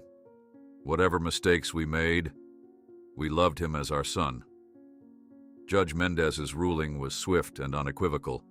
All charges against Jessica were dismissed. A court order was issued for Jake Ethan to be returned immediately to the county for proper medical evaluation and supervised reunification with his biological mother. Claire Thompson was remanded into custody on kidnapping charges. As the courtroom erupted in chaos, the doors swung open once more. A hush fell over the crowd as a pale, exhausted teenager walked slowly down the aisle, flanked by hospital security and a social worker. Jake's eyes scanned the room until they found Jessica's. "I remember," he said, his voice wavering but determined. "I remembered everything in the ambulance. Mom tried to sedate me again, but I pretended to take the pill." He swallowed hard, looking directly at Jessica. "I remembered the blue sweater, the bathroom, Ms. Thompson telling me you were hurt. But mostly," he took a step toward Jessica, tears streaming down his face, "I remembered you singing to me every night." The courtroom fell silent, suspended in the moment of Jake's declaration. Jessica stood frozen, unable to move, afraid that if she rushed toward him, she might somehow break this fragile reunion.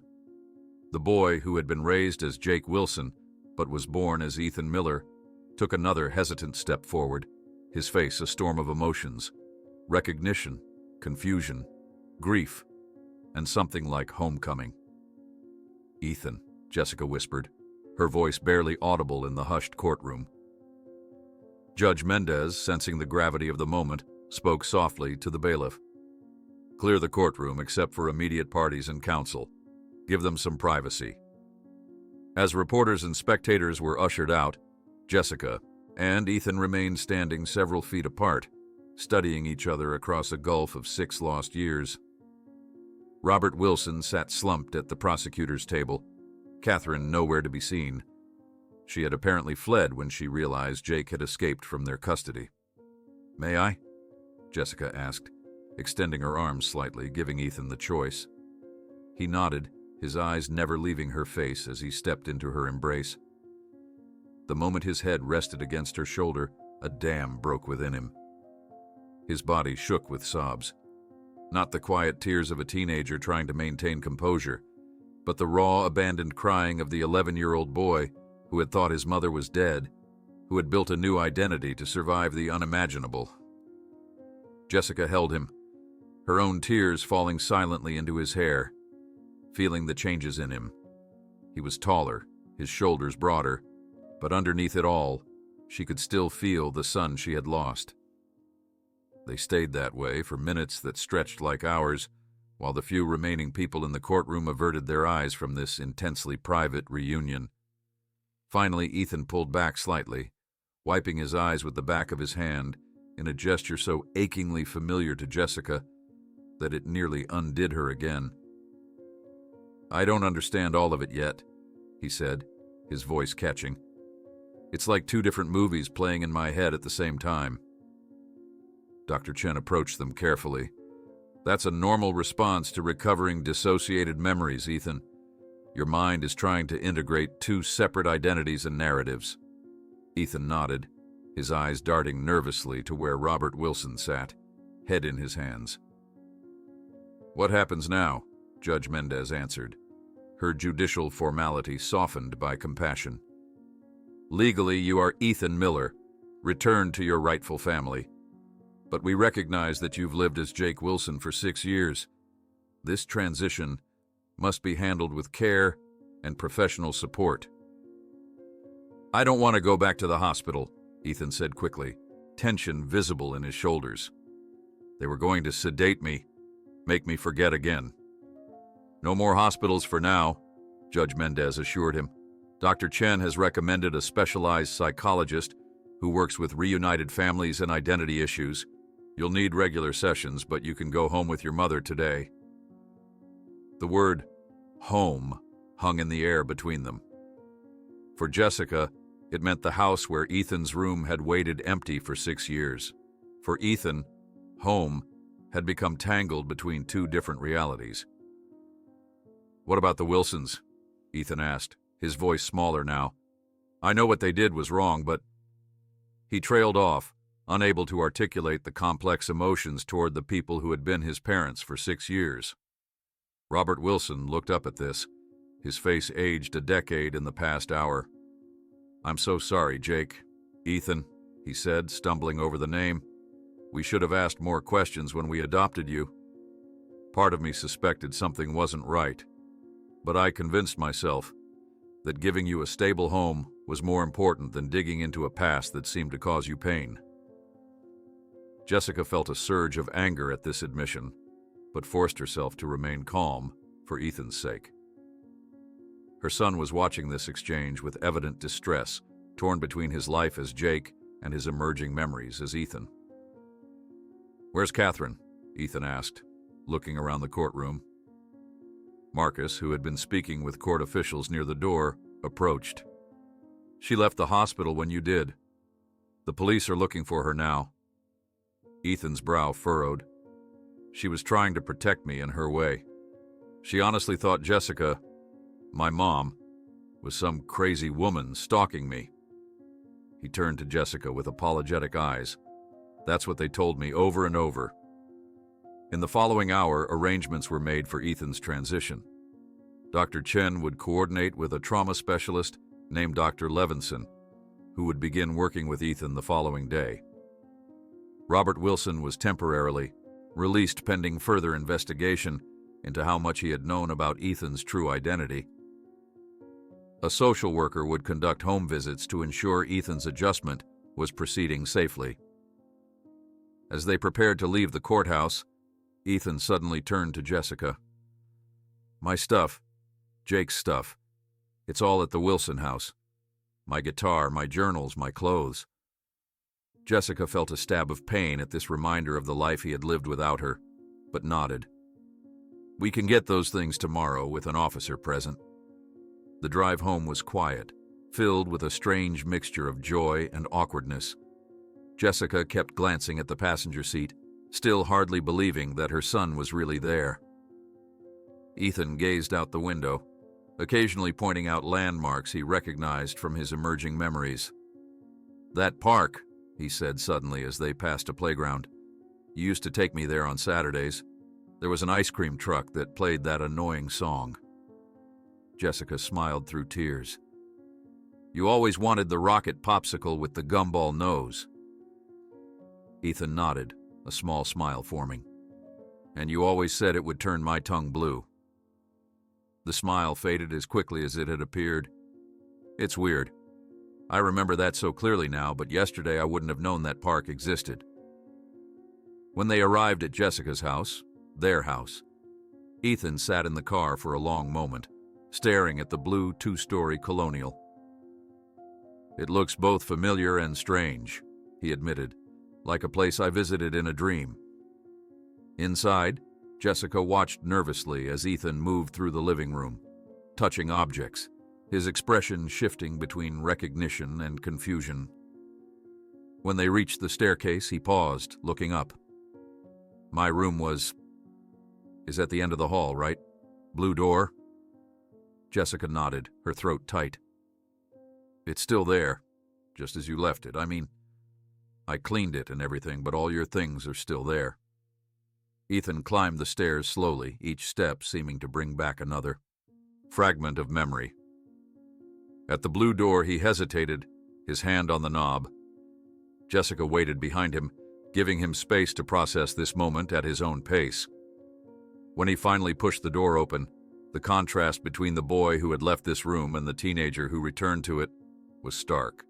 The dinosaur comforter on the twin bed, the collection of rocks meticulously labeled in a child's handwriting, the Avengers poster, all belonged to an 11-year-old frozen in time. Ethan moved around the room, picking up objects, examining them with a mixture of familiarity and distance. "I remember this," he said, holding a small trophy from a third-grade science fair. "I made a volcano that actually worked. Dad helped me with the wiring for the red light inside." The mention of Ethan's father, Jessica's ex-husband, who had moved across the country shortly after the disappearance, unable to cope with the constant reminders, hung in the air. "Your father knows you've been found," Jessica said gently. "He's flying in tomorrow." Ethan nodded absently, still moving around the room, reconnecting with his past self. He opened his closet, revealing clothes that would now be far too small for him, and toys he had outgrown even before his disappearance. "It's like a museum," he murmured. "A museum of a kid I used to be." Jessica's heart ached at the observation. "We can change it," she said quickly. "Update it for who you are now. I couldn't bear to pack anything away before." Ethan sat down on the bed, the springs creaking beneath his weight. He picked up the stuffed dinosaur, Rex, and ran his fingers over the worn fabric. "I remember this guy," he said softly. "I pretended I was too old for him, but I still slept with him every night." "You've remembered so much already," Jessica said, cautiously sitting beside him.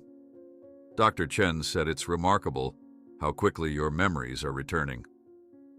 "Not all of them are good memories," Ethan admitted, his voice dropping to almost a whisper. "I'm starting to remember what happened with Ms. Thompson. How she kept me in that cabin, told me you were dead, how she gave me pills that made everything foggy." His hands began to tremble. "I don't want to remember that part." Jessica gently placed her hand over his.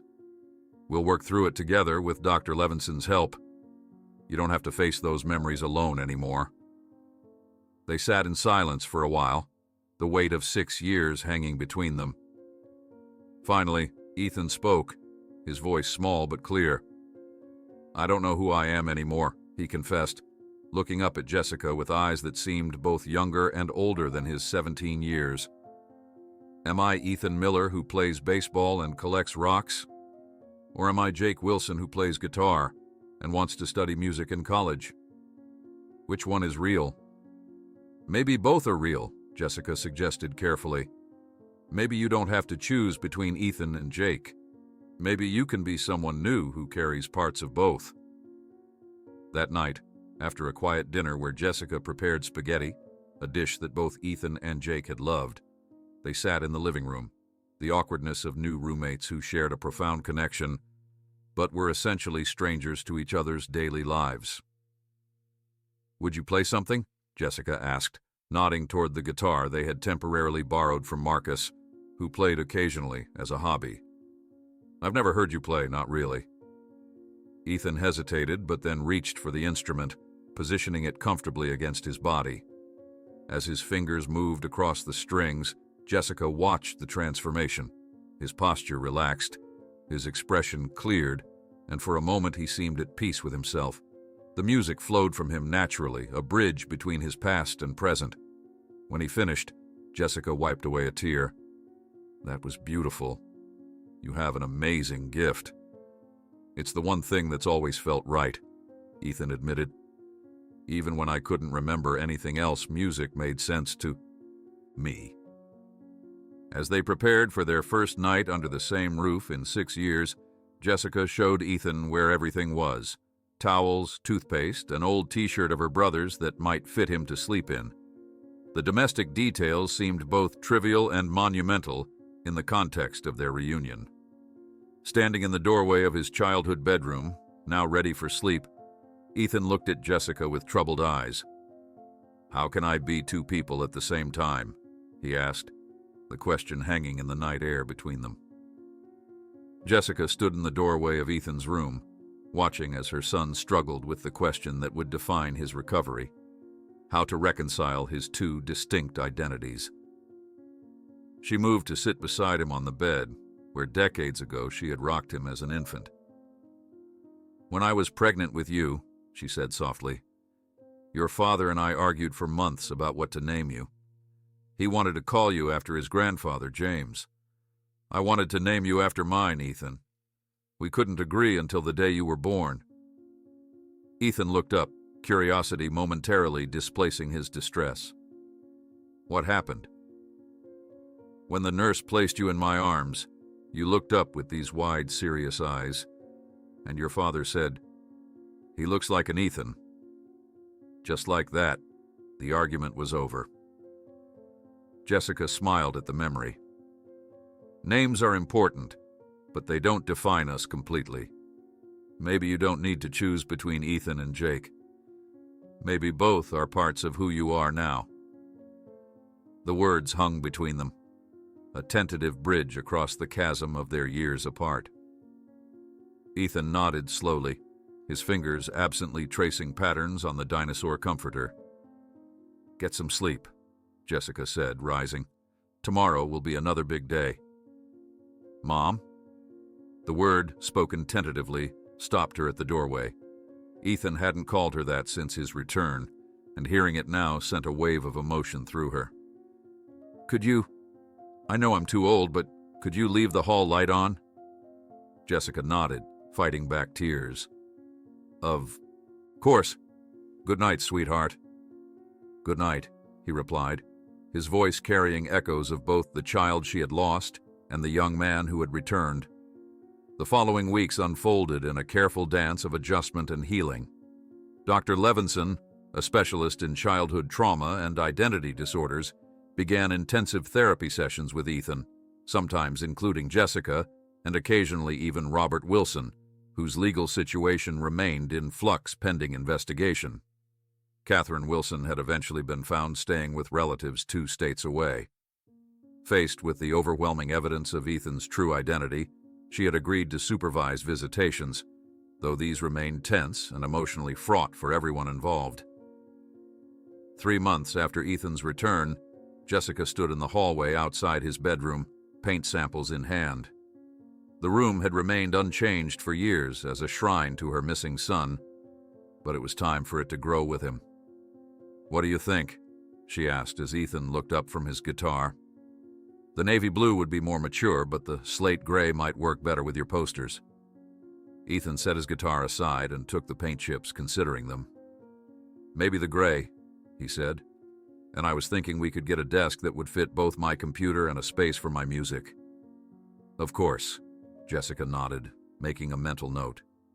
These conversations about normal, everyday decisions felt like precious gifts after so many years of emptiness. Together, they had begun the process of transforming his childhood bedroom into a space that honored both his past as Ethan and his present as a teenager who had lived as Jake.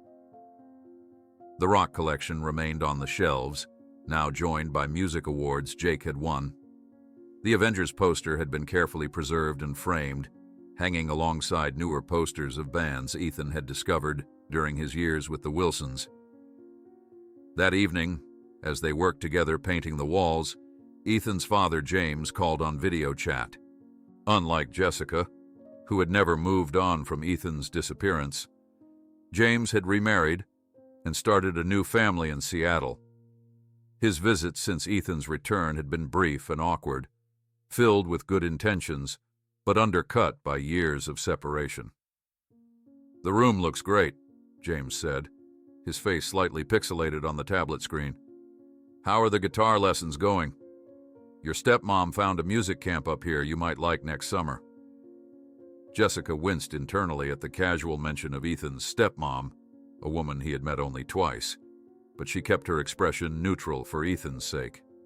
The complex web of relationships surrounding him now required constant navigation. "The lessons are good," Ethan replied, his tone polite but reserved. Mr. Abernathy says I've developed some unusual techniques over the years. James nodded enthusiastically, clearly relieved to find a safe topic. That's great, buddy. Listen, I've got to run. Tyler's soccer game starts in 20 minutes, but we'll talk again soon, okay? After the call ended, Jessica and Ethan continued painting in comfortable silence until he spoke unexpectedly. It's easier with the Wilsons sometimes, he admitted, not meeting her eyes. Even though what they did was wrong, I lived with them for 6 years. I know them. Jessica swallowed hard against the jealousy and hurt that rose up reflexively. Dr. Levinson had warned her to expect this, that Ethan's emotional connections to the Wilsons wouldn't simply disappear, regardless of how legally or morally wrong their actions had been. It makes sense that you'd feel that way, she managed, keeping her voice steady. They were your parents for a long time. Ethan looked at her then, his expression troubled. Does that make you sad? What makes me sad is what was taken from us, Jessica replied carefully. But I'm grateful that you weren't alone during those years, that you were loved, even if it was complicated. A week later, they drove to the courthouse for a hearing that would determine the legal consequences for Robert and Catherine Wilson. Claire Thompson had already been sentenced to 12 years for the kidnapping, but the Wilsons' case was more complex, involving questions of willful ignorance rather than direct criminal intent. The courtroom was tense as Ethan took the stand, asked to share his perspective on the years he had spent as Jake Wilson. Jessica watched her son speak with a maturity beyond his years, describing the genuine care the Wilsons had shown him alongside their manipulation and suppression of his emerging memories. When I started having dreams about another life, they told me they were just fantasies created by my trauma, Ethan testified, his voice steady despite the difficulty of the subject. Robert, Mr. Wilson, would get angry if I talked about them too much. He'd remind me that I was Jake Wilson, that my life before them wasn't worth remembering. The judge's decision, when it came, reflected the complicated nature of the case. The Wilsons would face no jail time, but would be placed on probation with strict conditions. They would be required to continue therapy, both individual and family sessions, that included Ethan, when he chose to participate. Most importantly, the judge established a formal visitation schedule that acknowledged Ethan's conflicted feelings toward his adoptive parents. This case has no perfect resolution, the judge stated. The court recognizes both the criminal aspects of withholding information about a missing child and the genuine parental relationship that developed over 6 years. The priority now must be supporting this young man's continued recovery and integration of his complete identity. Outside the courthouse, reporters shouted questions, but Marcus helped Jessica and Ethan navigate through the crowd to their car. As they drove away, Ethan stared out the window, lost in thought. "Are you okay with the ruling?" Jessica asked hesitantly. Ethan considered the question. "I think so. I'm glad they're not going to prison. I know that sounds weird, but they did take care of me in their way." He paused. "Is it okay if I still see them sometimes?" "Of course," Jessica said, though the words cost her. "They're part of your life now. We'll make it work." 6 months after Ethan's return, life had settled into new patterns. The initial media frenzy had died down, replaced by the rhythms of school, therapy, music lessons, and the gradual healing of fractured relationships. Ethan had transferred to a new high school, where his story wasn't the first thing people knew about him, though the local notoriety was impossible to escape completely. On a warm Saturday afternoon, Jessica stood in the doorway of Ethan's transformed room, watching as he prepared for a performance at a downtown coffee shop, his first public appearance since returning home. His guitar case lay open on the bed alongside carefully selected clothes that blended his past and present. A new button-down shirt paired with the lucky guitar pick that had been Jake Wilson's talisman for years. "Nervous?" Jessica asked, entering the room. A little, Ethan admitted, adjusting the tuning on his guitar. It's my first time playing as me. Not Jake Wilson, not Ethan Miller, just me.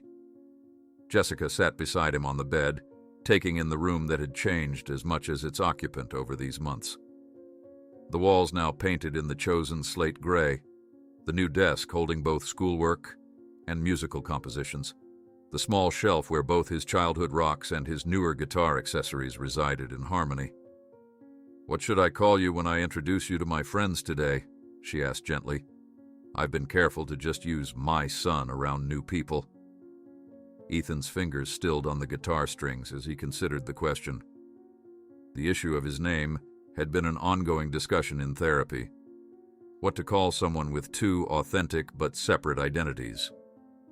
"I've been thinking about that," he said finally. "I think I want to be Ethan Jake Miller Wilson." His fingers found a perfect chord on the guitar, the sound resonating through the room. "After all," he added with that crooked smile that had remained constant through both his lives, "apparently I've always been good at harmonizing different things."